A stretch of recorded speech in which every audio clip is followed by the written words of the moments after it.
რაც შეეხება ქალბატონ მერის თქვენ დაცმასთან ერთად იყო ბატონ სოსო ჩვენ პრინციპში დასასრულს უახლოვდება ჩვენი გადაცემა ქალბატონ მერის ისტორიაზე რაც გითხრათ მე მაყურებელს ვეტყობ ჩვენ ამ გადაცემას გავაგრძელებთ აუცილებლად იმიტომ რომ ეს გადაცემა უნდა დაიდოს და ვიტყვი ბოლოს რატომაც ქალბატონი მერი როგორც ჩვენი თანამებრძოლები ყველა ასე ღებულობდა მონაწილეობას ბრძოლებში მანამდეც და იმ დღეს მით უმეტეს იმ დღეს მერი და ჩემი და ლოლა გერგლიანი თავიდან მჭიდების დატენობაში ეხმარებოდნენ ჩვენს მებრძოლებს, მაგრამ მერე უკვე რომ საქმე წავიდა ისე რომ მჭიდის დატენვა კი არა, აქ უკვე 5 მეტროში, 10 მეტროში მტერი რო გიდგას, იქ უკვე თვითონაც ჩაებენ ბრძოლაში ეს ქალბატონი მერი რო შემოვიდნენ ესენი უკვე ეკლესიაში რო შესულდნენ ეკლესიის ეზოსთან ყოფილა მერი ხო და შემოუშვა თავისთან ახლოს შემოუშვა და თავიც აიფეთქა და ესენიც ააფეთქა ხელყუმბარის გახსნა და აფეთქება ეს გეკითხებოდა მანამდე როგორ ეხება შესწავლილი ჰქონდათ რა ახალგაზრდებსაც ქალბატონებსაც თავიც აიფეთქა და ტერიც გაიყოლია ეს ქალბატონი მერი და მასგან 20 მეტროში 30 მეტროში თავისი ქმარი იბრძოდა ცოლ ქმარი ერთად ისიც დაიღუპა იქ საუბედუროდ და დარჩათ ორი ანგელოზები 9 წლის ბიჭები ეს უკვე სხვა თემაა და აი ამ ხელა ტრაგედიები ამ ხელა უბედურები ამ ტრაგედიაზე ძალიან ბევრი არის კიდევ სალაპარაკო დამეთანხმებით მაგრამ აი დღევანდელი ჩვენ პრინციპში 5 წუთი დაგვჭირეთ და სულ დღევანდელი გადასახედიდან რა შეიძლება თქვას შეიძლება ითქვას რომ განწირული იყო იმ დღეს კამანი და განწირული იყო სწორედ რაც იმისთვის იმიტომ რომ როცა სტრატეგიულ მნიშვნელობაზე ვსაუბრობთ სტრატეგიულად იყო აუცილებელი კამანის აღება ახალშერის აღება შრომის აღება რომ მარტივად შესაძლებოდა მტერს ესე ვთქვათ კი არა სოხუმის აღება თავარი ბრძოლები ხო სოხუმის აღებისთვის მიმდინარეობდა და რეალურად цаრიელი ხელებით გიწევდათ ბრძოლა და როდესაც გმირობის მაგალითზე ვსაუბრობთ რამდენად არიან ეს ოჯახები დაფასებული საიმისო და ამ გმირების ისტორიის შესახებ არ ფიქრობთ რომ უფრო მეტი დროა საჭირო რომ დავუთმოთ და ვისაუბროთ ამ გმირებზე და გაუძლო 53-მა ოჯახმა, სვანებით დასახლებულმა ოჯახმა, ალბათ ამიტომაც ეძახის კამას იერუსალიმს ჩვენი უწმინდესი, რომელიც დარწმუნებულია, რომ ჩვენი გაუცილებლად დაუბრუნდებით და კამანის მონასტერი, სადაც დღეს პატარა ჩვენი ლამაზი ტაძარია, ოდითგანვე დედათა მონასტერი ყოფილა და იგივე წმინდა მამების ცნობით იქ აუცილებლად აღდგება დედათა მონასტერი და აუცილებლად ჩვენი ქრისტე მაცხოვარი მამების წინასწარმეტყველება არის, რომ სწორედ გამორჩეულ ბერმონაზნებს მოუყრის თავს აფხაზეთში, კამაში და ამ წმინდა მიწიდან დაიწყება საქართველოს გამთლიანება. მათ შორის დავით გარეჯის საქართველოს კუთვნილებაში დაბრუნება იმ ტერიტორიის რომელიც ბერმუხას მონასტერი რომელიც ჩვენთან ერთად არის. ერთი მინდა დავამატოს თქვენი ცნებართვით ის რომ როცა ეს საომარი მოქმედებები მიმდინარეობდა ჩვენგან შორი ახლოს ცუგოროვკაში იდგა ერთ-ერთი ბატალიონი მაგრამ აი გორის ბატალიონი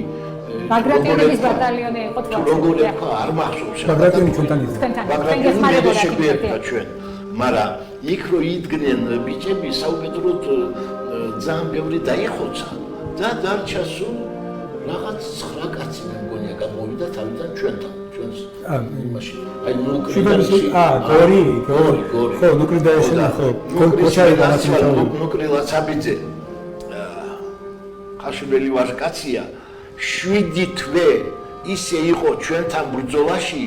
ერთი ნაბიჯი არ გადაუდგია ჩვენგან არ დავმიუტოვებია პოზიციები არც აცოლა არც სახში და არც არსად სუგუროვკაში თავისი ძმა დაიჭრა ის ძმა გადარჩა უფლის წყალობით და მე ჩამოვიდა ისევე თავისი ძმის სანახავად და მე დაიღუპა ისიც საწყალი აი ასეთი და რაზმაძე ნუგზარი აი ესენი ბოლომდე იყვნენ ჩვენთან საწყალი ნუგზარი დაიღუპა იქ ნუკრილაცაბიძე ცოცხალია ღმერთმა გაუმარჯოს. ნუკლი ვასალბიზეზე ცალკე ისტორია აუცილებლად მაგრამ სიმართლე გითხრათ ამას მთელი ის უნდა აუცილებლად მე პირობას გაძლევთ რომ მე და თქვენს მინდა თქვენგანაც მინდა მივიღო ის პირობა რომ ჩვენ ამ ისტორიებზე აუცილებლად უნდა გავაგრძელოთ ამას უნდა დავუთმოთ ჩვენ ძალიან დიდი დრო იმიტომ რომ ამ გარდა იმისა რაც იყო მოკლე მოხდება რაც კამანის ისტორიას ეხება არიან ადამიანები გერლიანებიც არიან იქ როგორც კი ბატონო დაიწვა ხო გუჯა თუ არ ვიცი რომელიც მოკლედ და მე დაწვეს ძალიან მძიმე ისტორიები აქვს დიახ ემზადა აი ახლა ვსაუბრობთ მომავალში თუნდაც ამ ისტორიებზე და ასე შემდეგ მე მინდა თუ იქ ექნება შესაძლებლობა შემდგომში მაგალითად მე კონკრეტულად მინდა ამ ისტორიებზე ვისაუბრო რა არის სწორი რა არ არის სწორი მე იმ კონტექსტში შევეხები სადაც ბევრგან არასწორი ისტორია იწერება შეთხზული იწერება გაზრიადებული და ასე შემდეგ მე კონკრეტულად კამანს გულისხმობ და არა სხვა ათენები რა თქმა უნდა კამანი ეს იყო ყველაზე მნიშვნელოვანი ამ ფილმის არ შეიძლება ის შევამაზება და რაც არის ის საკმაოდ მძაფსიუჟეტიანი და საინტერესო ისტორია. კი ბატონო, აუცილებლად ბატონებო, ძალიან დიდი მადლობა ბატონო ისე ბატონო. მე ძალიან გთხოვთ თქვენ რომ ჩვენ კიდევ დავუთმოთ, აი რაზეც ახლა თქვენ საუბრობთ, იმაზე რომ ჩვენ ამ თემაზე ვისაუბროთ. უფრო დეტალურად, იმიტომ ნამდვილად კამანის ისეთი ისტორია აქვს ბრძოლის, ისეთი ისტორია აქვს, მას არ ჭირდება დამატებით მითების შექმნა, იმიტომ რომ თავის ისტორიით ეს უფრო მძაფრი არის, ვიდრე ის შელამაზებული ისტორიით და ლიტერატურული ენით გადმოცემული. მას თავის ისტორია აქვს საკმაოდ მძიმე და საკმაოდ მძაფრი. ბოლოს და ბოლოს 43-მა სვანმა ოჯახმა შეაკავა 11 თვის განმავლობაში. ძალიან დიდ მადლობას გიხდით. 11 ამ ტრაგედიიდან 31 წელი გავიდა, თუმცა მაინც მძიმეა ამ ისტორიის გახსენება, ამ ისტორიაზე საუბარი. ჩვენ სხვათა შორის ჩვენს დამფუძნებლებს აქვთ ასეთი პროექტი, სოთა გურჯიძეს, დავით ხარაიძეს, რომ აფხაზეთში გარდაცვლილი ბიჭების და ეს უკვე დაწყებულია ეს პროექტი, ბიჭების საპატივცემულოდ დგება წირვა ლოცვა და პანაშვილის აღევლინება რამოდენიმე ტაძრებში ხდება ეს. მე არ ვიცი თქვენ რამდენად ხართ საქმის გულში, მაგრამ ამ საქმის სათავეში უდგას თეატრის მხატვარი შოთა გურჯიძე და მათ შორის დავით ხარაიძე. ეს არის მიღებული გაწყვეტილება და დაახლოებით 2 წელია ეს ხდება. მაყურებელს შევახსენებ, რომ ჩვენ დღეს ვისაუბრებთ კამანის ტრაგედიაზე, გადაცემა საკურველია გაგრძელდება კამანის ისტორიალით არ ამოწურულა. ემზარა კახიანი გვაძლევს პირობას, რომ ვისაუბროს უფრო დეტალურად უკვე სხვა მიმართულებით კამანის ისტორიაზე. ამიტომ დაგველოდეთ ძალიან მნიშვნელოვანი გადაცემით ჩვენ ისევ დავბრუნდებით ეთერში. დღევანდელი გადაცემის სტუმრები კი იყვნენ კამანელი გმირები იოსებ გერლიანი და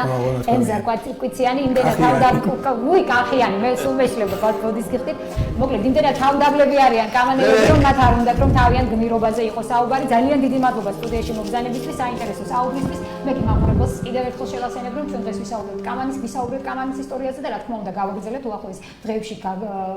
შემოგთავაზებთ მეორე ნაწილს ამ გადაცემის. მე კი ხვალამდე გემშვიდობებით, ნახვამდის.